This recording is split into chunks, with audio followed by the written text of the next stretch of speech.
Postal बॅलेटमध्ये Ajit Pawar पिछाडीवर झाले. आमच्या मातोश्री तर आमच्या घरामध्ये देवघर आहे, तिथंच जाऊन आई बसली. माझी मोठी बहीण तिच्याजवळ होती. अगं विजू अक्का कसं असं झालं? ती म्हणायची नाही, हे असं नाहीये, आम्ही बारामतीमध्ये फिरलोय, काळजी करू नको. ती आपली देवाचं जप करत बसली. विठ्ठला पांडुरंगा, पांडुरंगा विठ्ठला. सगळ्यांचं लक्ष लागलेलं होतं. मला अनेक जण म्हणायचे लोकसभेला 48,000 मतांनी माझा लोकसभेचा उमेदवार मागे राहिलेला होता, आता इथं कसं होणार? परंतु कार्यकर्ता कामाला लागलेला होता. सगळेजण आपापल्या परीनं काम करत होते. वेगवेगळ्या प्रकारचे आरोप झाले, वेगवेगळ्या प्रकारची टीका टिप्पणी झाली, परंतु एक आम्ही भूमिका स्वीकारलेली होती. जनसन्मान यात्रेच्या निमित्तानं देखील महाराष्ट्रामध्ये फिरत असताना कुणावरही टीका करायची नाही. आपण ज्या काही लाभाच्या योजना दिलेल्या आहेत, आपण जे काही काम केलेलं आहे, आणि उद्याच्या काळामध्ये पुन्हा जनतेने संधी दिल्यानंतर 5 वर्षाच्या करता जे महाराष्ट्राच्या सर्वांगीण विकासाच्या करता विजन एकनाथराव देवेंद्रजी आम्ही सगळ्यांनी डोळ्यांसमोर ठेवलेलं आहे, ते विजन पूर्तीमध्ये आणण्याच्या करता आम्ही सगळ्या भागामध्ये फिरत होतो. लोकांना आवाहन करत होतो, माय माऊलींना आवाहन करत होतो, माझ्या बहिणींना आवाहन करत होतो, आमच्या तरुणांना तरुणींना आवाहन करत होतो, आणि शेतकरी वर्गाला, कष्टकरी वर्गाला, सगळ्या घटकांना आवाहन करत होतो. सगळ्यांचं ऐकून घेण्याचं काम मतदार राजा करत होता.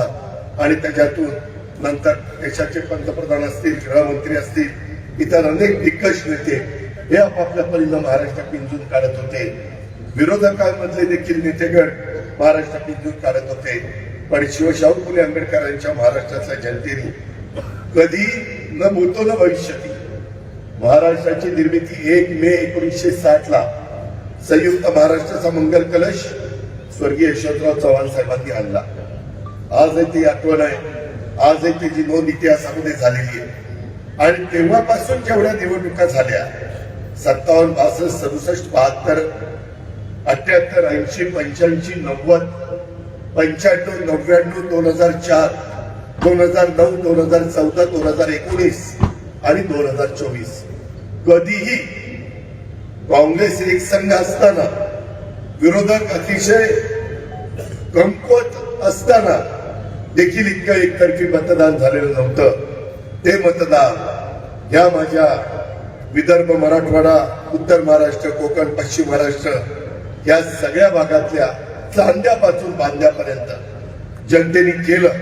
आणि तो कौल बघितल्यानंतर अक्षरशः आम्ही तर म्हणजे विचार करायला लागलो की बाबा आता एवढी मोठी जबाबदारी आपल्या खांद्यावर मतदारांनी टाकलेली आहे, बारामतीकरांनी टाकलेली आहे. चिराईत भाग असेल, बागायती भाग असेल, माझं शहर असेल, माझा सगळा परिसर असेल, या परिसरामध्ये आजपर्यंत अनेक निवडणुकीमध्ये तुम्ही मताधिक्य दिलं, परंतु त्यावेळेस 8व्यांदा निवडणूक होती आणि लोकसभेच्या निकालानंतर निवडणूक आलेली होती. आणि तुम्ही ज्यावेळेस सकाळी काउंटिंग सुरू झालं त्यावेळेस तर काही चॅनलवाल्यांनी कहरच केला.